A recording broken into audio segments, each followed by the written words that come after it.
people can start losing weight just by making better decisions. Motivation is driven from the inside out. Use flexibility as a tool. Rely on structure when it's helpful. This is where we discuss the possibilities. Hey guys, Joe Klemczewski with Kori for the Diet Doc Life Mastery Podcast. And today we're going to talk about science or fiction. And I know, Kori, I've talked about this all the time. I make fun of terms like evidence-based and science-based because they're just so dorky and overused. But I was listening to a class that you were teaching, a 2-hour mindset and motivation coaches. You had this group and you're rolling through all this stuff that's not normal common knowledge. It's not stuff you're putting out there in social media. Typically, you're teaching them how to be life coaches within our Diet Doc umbrella. And you were throwing out some great research, some articles, some things that are helping them. And I was really intrigued. That was fascinating to me. So today, I want to talk about the science of setbacks, or how we can overcome obstacles when we feel like we're failing or falling back. So what do you have to share on that front? Awesome opening, Joe. First, thank you for mentioning the mindset and motivation coaching stuff, because that's something I'm having a lot of fun with. It's been an amazing just journey to see my coaches move from just fill the gap from where they started to where they are now and be able to meet their clients where they are. And what you were referencing was we were talking all about emotional intelligence and what that is, and what it means for an individual, how an individual with a higher level of emotional intelligence approaches their life in a different way and other people in a different way. But so, okay, let's get back on track here, Kori. Setbacks. Just go in a lot of different We're having a setback and getting on point here. Yes, this is a good spot. So how am I going to bounce back from that small slip up of like moving off in no man's land? Catastrophic fall. I am not. And research shows that this is the worst way to manage something like that, is to criticize myself and to go inward and be like, oh my God, I can't believe I just did that. That was so stupid. What is wrong with me that I have a PhD? I can't believe that in the middle of a freaking podcast with Dr. Joe Klemczewski himself, I just did that without smiling though, and without any humor. So research does actually demonstrate that self-criticism is quite possibly the worst thing that you can do to increase, remotivate yourself, and move forward with a level of persistence again after you do have a setback or you make a mistake. When we look at coaching, for example, coaches who approach their clients from this very authoritarian place, a very directive place where they're using very like pressure-filled language, where they're making commands of this person, where they may be acting in kind of a coercive way. I mean, all the research in self-determination shows that those individuals are going to experience severely minimized motivation, severely minimized levels of persistence, and their 3 basic psychological needs, which every single one of us have as humans. Their sense of competency, effectiveness in managing things, managing their goals, their sense of connection, sense of belonging, and their sense of choice and autonomy are all significantly minimized and threatened. So the thing that they need most, they're actually sabotaging with being that level of critical.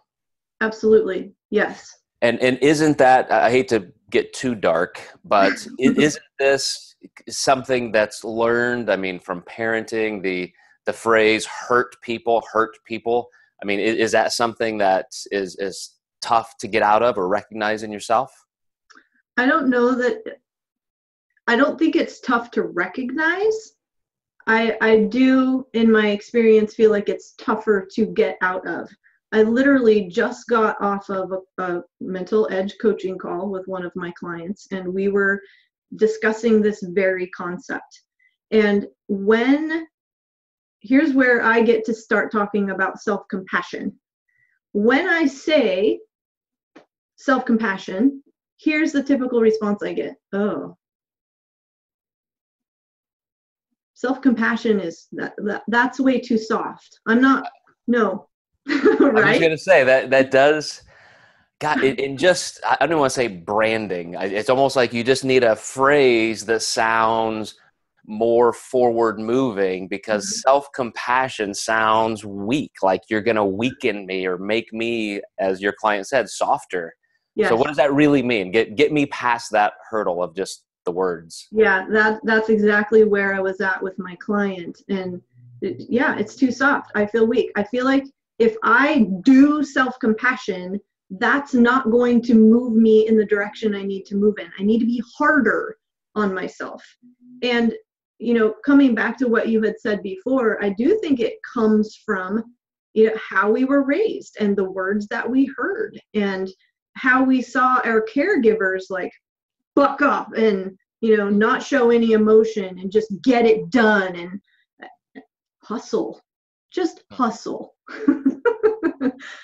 Here's what self-compassion really is. There are 3 components to it. And the researcher who has done the most work in this area, her name is Kristen Neff.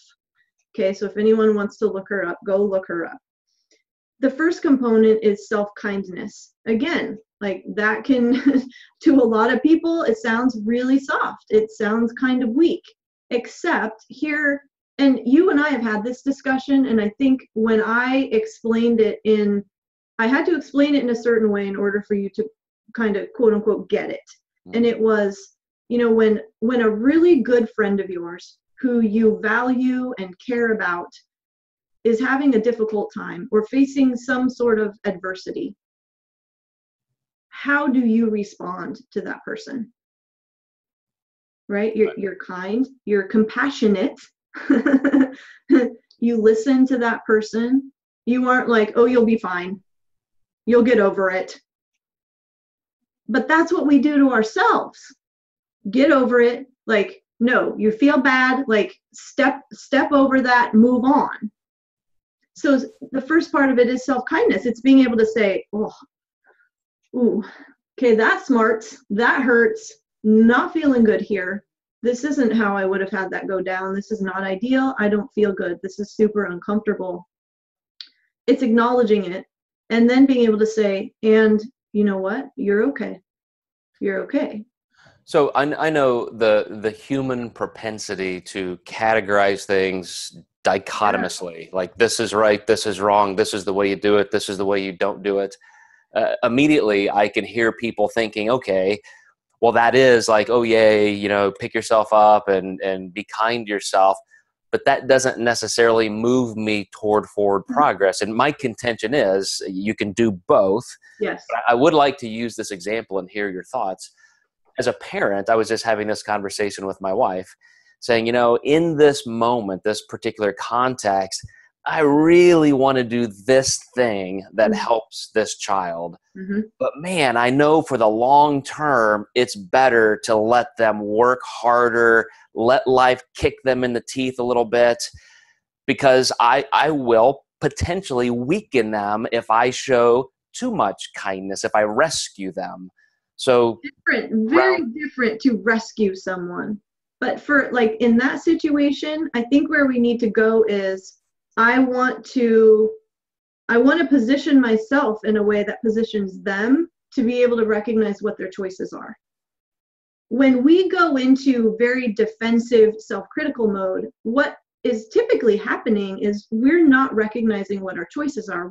We're not seeing them.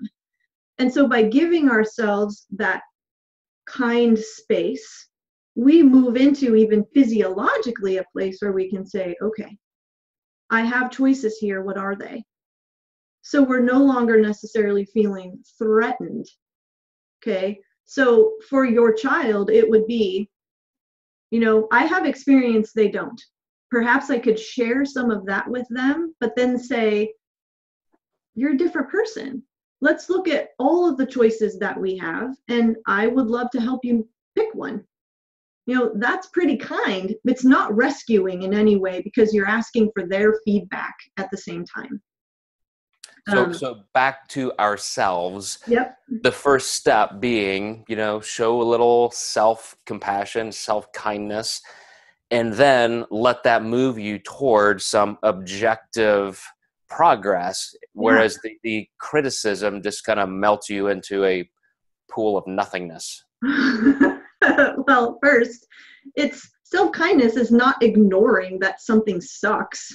That's not it at all. It's actually acknowledging this sucks. I don't like this. I don't want to be in this space right now. And I am. And so what am I going to do with it? I'm okay right now. I recognize that. What are my choices? Okay, what is maybe asking the question, the second question after what are my choices? What is one thing right now that I might influence? The second piece of that is in recognizing, though, that we are part of a larger humanity. It's very easy for us as humans to go into this self-pity mode and this belief that this is going to last forever and no one would understand and I'm by myself and I'm completely isolated. And now we're in the center of our worlds. And that's where our worlds get really, really freaking small. But when we can recognize and bring ourselves back to that we are part of this larger common humanity who has experienced a lot of pain and a lot of hardship and a lot of adversity. And there are millions of people right now experiencing difficulty. That takes us out of this microcosmic threatened little view.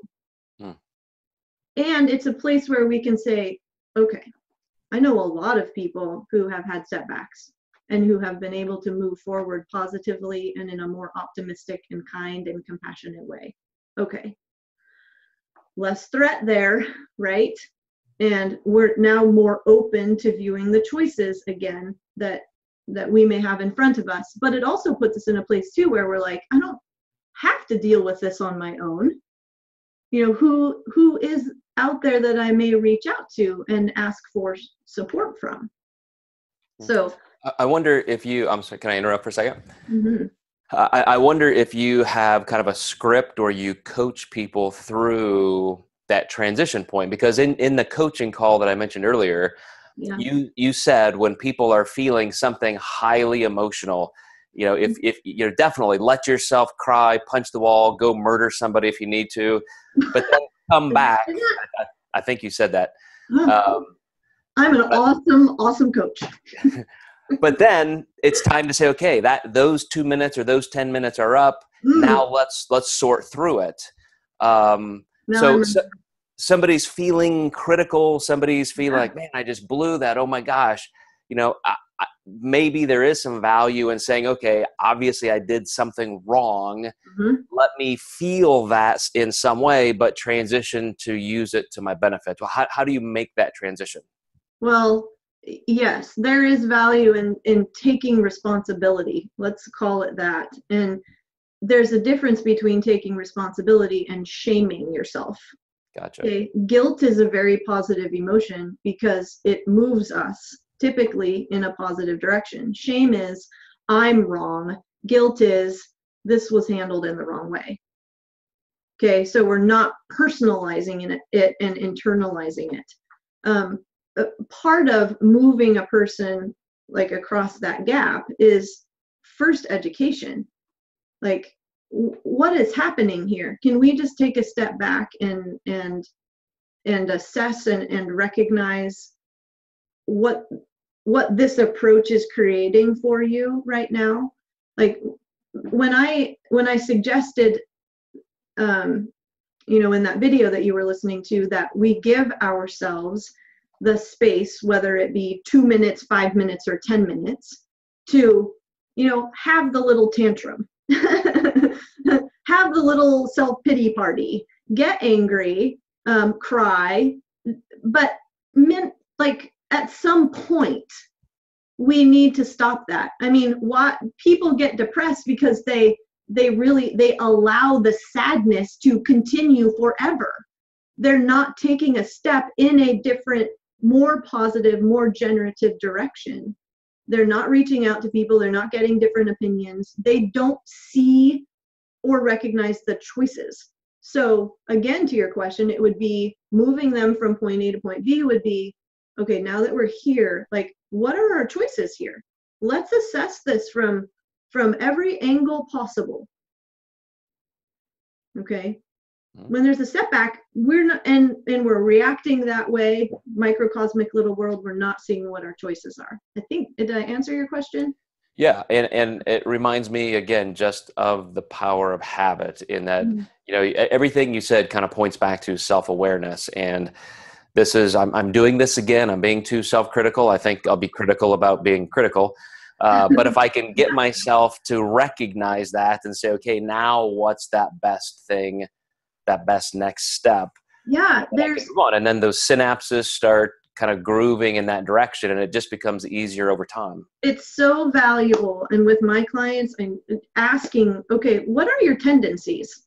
This has happened. Some similar things have happened before in your life. How have you reacted to it before? What are your tendencies? But tendencies need not become actualities. A tendency doesn't mean that we need to continue acting the same way we've always acted. But the first step in that is asking and answering the question. How do I approach this usually? How do I react? How would I like to do this differently? And then setting the stage for that. The third piece of self-compassion is mindfulness. Each one of these pieces we could do a whole nother podcast on. But mindfulness is, you said self-awareness. It's a part of self-awareness, is this non-judgmental awareness of what's occurring in the present moment. So when we have a setback, if we're practicing mindfulness, it's to be able to look at what has just occurred in a more objective manner. Not blaming, not judging, not shaming, not, putting the responsibility on everyone or everything else, or just ourselves. It's, okay, what is, like, the canvas is vast. We don't want to get super microcosmic right now. That's what mindfulness is. So those are three very, very large components to self-compassion. But a lot of people they don't know those are pieces of self-compassion. They just hear self-compassion, like we mentioned earlier, and it's like, yeah. So can you list them again? Give me the actual three. Yeah. So number one is self-kindness. Okay. Number two is common humanity. And number three is mindfulness. Gotcha. And I love the phrase and the whole concept of non-judgmental assessment. I think it's our initial response, right? I mean, the first little bit of stimuli that goes into the brain, we have to categorize it as a threat or a non-threat, right, wrong. Yes. We have to elevate so quickly above that to just say, wait a second, is this useful? Am I looking at this the right way? How can this benefit me? Okay, I did screw up, but what does it really mean? I mean, you have to get out of your own head pretty quickly to hit that level. Yeah. And, well, I mean, you can get out of it pretty quickly with practice. I think most of us would say we very easily get sucked into a valenced point of view, positive or negative, bad or good, like right or wrong. It really is a practice in, though, just recognizing faster and faster that we're there. And if we're practicing even just a breathing meditation to get into a greater level of mindfulness, you can tell in your body, you and I have addressed this before, you can tell from how your body is reacting, not just your mind and your thoughts, where you're at. Are you in that non-valenced place? just this spacious awareness place, non-judgmental place, or are you? And that was bad. And now your body's contracting and you can feel your armor come up, and you may say something that's very defensive, like you're trying to protect yourself. In those sorts of moments that you're not in a mindful place.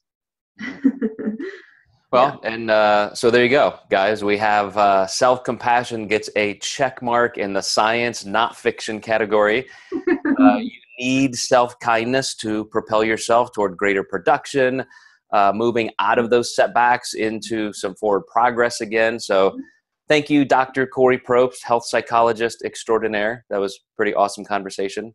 Thank you, Joe. And by the way, you guys, do you know we have other social media accounts? I had no idea. Somebody looking at my website told me 30% of our traffic comes from Pinterest, and I've never even been on Pinterest. How's that? Pinterest. Yeah, Kori is doing Pinterest. She's tweeting all that stuff. So we'll list all that stuff here, guys. But we appreciate you sharing and liking all of this content, and we're going to keep bringing it to you. So appreciate you guys. Thank you.